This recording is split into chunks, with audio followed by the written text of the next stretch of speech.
I mean, it was okay. I wouldn't say it was super difficult. It wasn't super easy as well.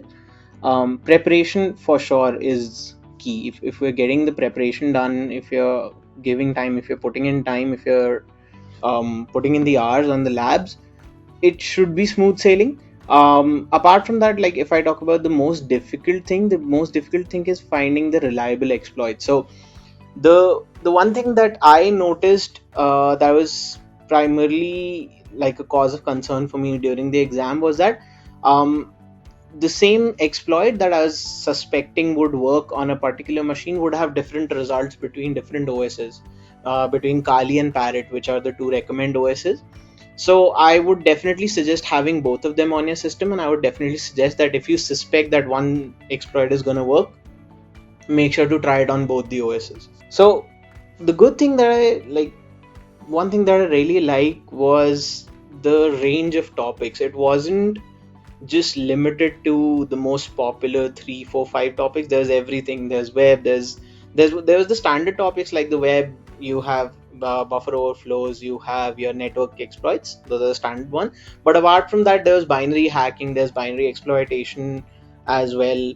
There was active directory that was heavily integrated into it. There was pivoting that was in there. There's IoT devices hacking, a lot of Wireshark usage, a lot of network traffic interception. So the wide range that we had for the topics is what I like. The labs were constructed, the practice range were constructed in such a way that it did not feel forced. So a lot of times, a lot of CTF platforms, the way they sort of build their machines, it feels a little bit forced when you're trying to hide the flag, or when you're trying to create a vector for exploitation. It feels something that is not very natural, that you wouldn't see a lot of times in the industry. So that wasn't there. It felt very natural. It felt very, it felt that the flow was there. They just made sense. Things just made sense. One thing led to another, which is how we do pen testing in the real world. And the third thing, if I have to mention, is it's not just about the flag. So if you talk about the exam itself, it gives appropriate weightage of importance to each different topics, whether you're talking about the initial information gathering, active scanning, initial foothold, whether you're talking about your privilege escalation within the machine, you're talking about pivoting to another machine, or you're talking about clearing the logs, you're talking about removing the your tracks. Everything had a good ample amount of weightage. It just wasn't about user.txt and root.txt, which is something that I really liked about it. The CPENT credential itself, actually, the one change that I've noticed before and after getting CPENT is I got the 2-in-1 sort of things, is that I got a score higher than 90%. So I got a 2-for-1 thing. I got LPT as well as I got CPENT. So that was good. That sort of gives you a layered, gives an additional certification. One thing it really did for me is it made me really popular on LinkedIn. So I have like people from all sorts of organizations reaching out to me, asking me about CPENT, how to prepare for it, what are my tips and tricks for it, and how to basically get a higher score and what to do. Yeah, that's I think mostly. So I've gotten a good network, and whenever I feel like the major advantage of it is whenever I'm looking to switch or whenever I'm looking to change, these are the people I can reach back out to for a referral, or I can, talk to them for a recommendation, etc. So I feel like that's something that has really added value to my profile. CEH, if like, and I'm talking about the CEH theoretical exam and even the CEH master, both the versions of CEH that exist out there, they're pretty foundational when I want to refer to them. Like, they tell you about the basics of the basics of what cybersecurity is like. Even CH practical is somewhat it's about solving small puzzles, whereas CPENT on the other hand is much closer to what a pen tester would be doing in his real life. He'll be enumerating networks, entire networks. He'll be looking at different IP ranges. He'll be detecting and then exploiting the vulnerabilities, and then from there he'll basically be getting information. So that is, I feel like that's the major difference. CEH is very, very foundational. I feel like it's much better for people who don't need to do hands-on on a daily basis, whereas CPENT is much better suited for people who are looking for a job that's going to have them hands-on in the tech, reading up on cybersecurity day in day out, and for people who are continuously going to learn about security. It's a good starting platform for that. The initial access for both iLabs and cyber range was fairly okay. It was fairly easy.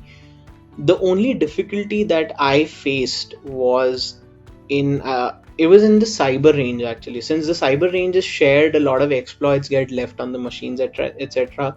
A lot of times, if there are buffer overflow machines, or there are machines that have memory overwrite, etc., especially the machines where the attack vector sort of damages the machine, right? And obviously, we people who are using the pentest, sometimes some of us are very mischievous and we like to delete flags. So yeah, resetting those machines was a little bit of a challenge in the cyber range, because it wasn't that great in terms of resetting the machines. Yeah, so that is something that I faced a challenge with. Apart from that, the initial access to it and actually accessing it is very similar to any other platform, like try hack me, hack the box. You use it via open VPN, you get your own thing. The connections back were also pretty reliable for any reverse shells, for any bind shells. So overall it was good. The pivoting was also pretty reliable. It's just a lot of people accessing the same machine at the same time is a general problem that's across almost every shared platform. I would say 60 days to 90 days is a good amount of time to cover the CPENT syllabus, provided you're dedicating approximately 7 to 9 hours a week. Now, my approach was dedicating about an hour and a half every day. And if, let's say, due to work or some reason I wasn't able to, I would cover on it on the weekends. That being said, so, it's about, I would say it's a good 60 to 90 days should be good enough to cover the syllabus. Repetition and redoing your machines is something that's going to really help you prep. Otherwise, it's not overwhelming because it's basically covering a wide range of topics, but the depth that would make you feel overwhelmed isn't there yet. So I wouldn't say it was overwhelming. You just need to give yourself a little bit of breathing space. You do have to accept that not everything's gonna work first time when you try it, and if you give yourself that breathing space and you give yourself ample amount of time and you do go through with the repetition, it's pretty achievable. Yeah, so the unfamiliar topics for me were majorly IoT, hacking and hardware hacking, and the binary sort of exploitation in depth. Binary exploitation has a good explanation in itself. However, when you talk about the other things like IoT and hardware hacking, the information present is still pretty surface level when you talk about the real world exploits. If you're talking about just clearing CPENT, if you're talking about just clearing the labs in CPENT, there is sufficient information. But if you talk about a real world application of it, the information is still pretty surface and you would need reliability on the internet. The good thing about it is that now you know what to search, which is something that is a very important skill when it comes to pen testing. The major difference that I have noticed in my skill set is before doing CPENT, I didn't know what to search when I wanted to learn IoT testing. Right, so that is something that has helped me expand my skill set in that direction. Currently, see, if we talk about CPENT as being, an aid for people who are going to start their career or who are learning how to be more hands-on in the field, I feel like it does a pretty good job. So I wouldn't say adding anything to it per se. And in terms of a topic, it already covers a wide range of topics. Yeah, so as far as that question is concerned, yeah, I don't think it needs any other new topics. I would, however, suggest, like, if for the same topics there are several techniques, if a couple of more techniques could be added, then I feel like it would give it that extra bit of edge. If I give a side by side comparison, I feel like let's start with the topic coverage, right? So CPENT has a wider range of topics, which is very good if you want to find out the avenues that the industry has to offer. That's a very good thing.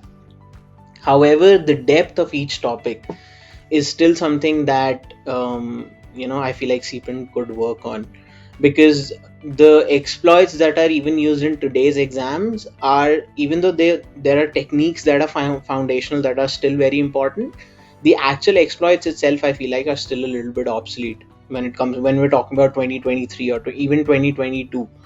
OSCP on the other hand, it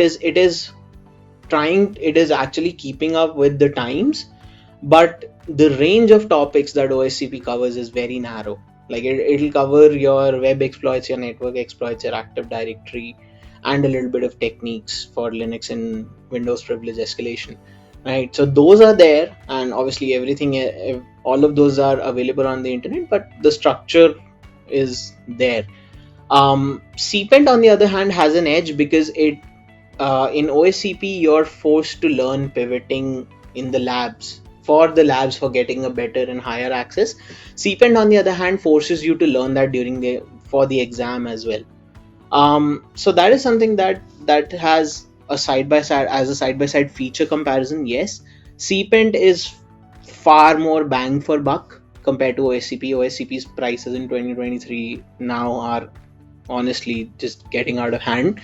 So yeah, bang for buck, I would give for CPENT.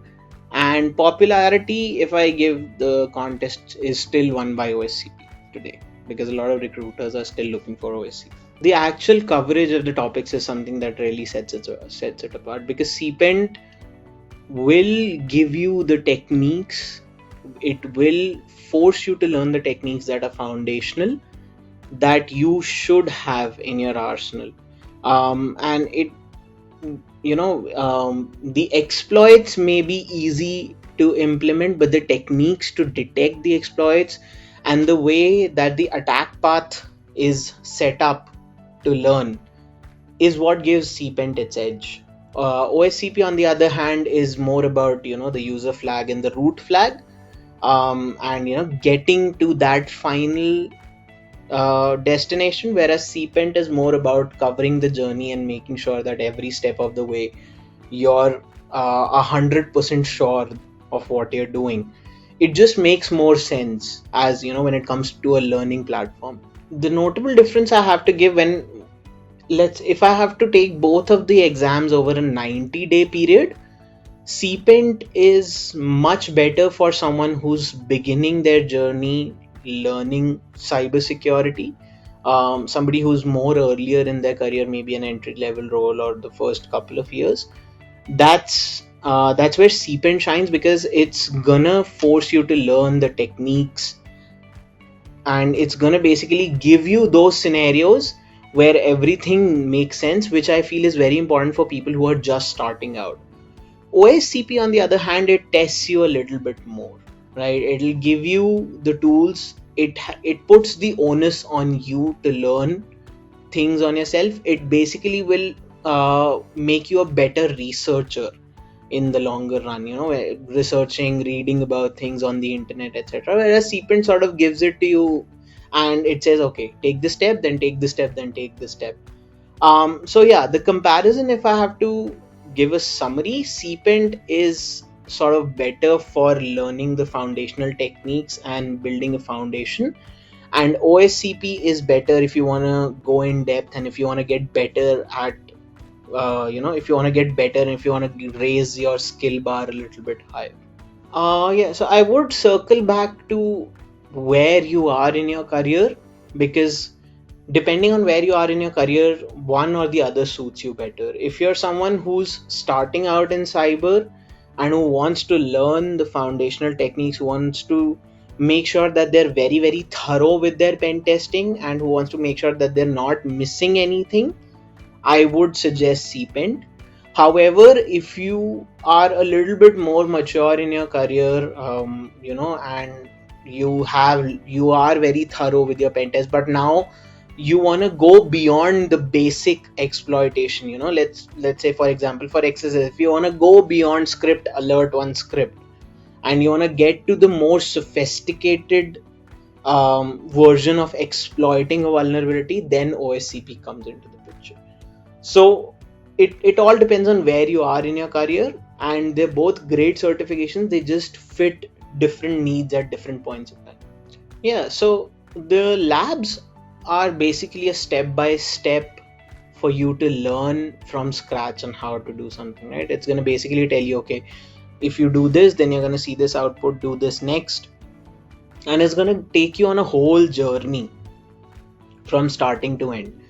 The cyber range, on the other hand, is more of a test yourself kind of thing, where you're basically testing to see if I've actually learned the skills that I learned in the labs, if I actually know how to do it now. The one thing that I would recommend for both of them, since they're shared environments and sometimes it gets a little bit too busy, I would recommend implementing a VIP system. And when I say VIP system, for those people who have the affordability and who have the extra cash with them, to have a more isolated environment where there's not so much traffic. That way it's a win-win situation for people who want more stable machines, can pay a little bit extra.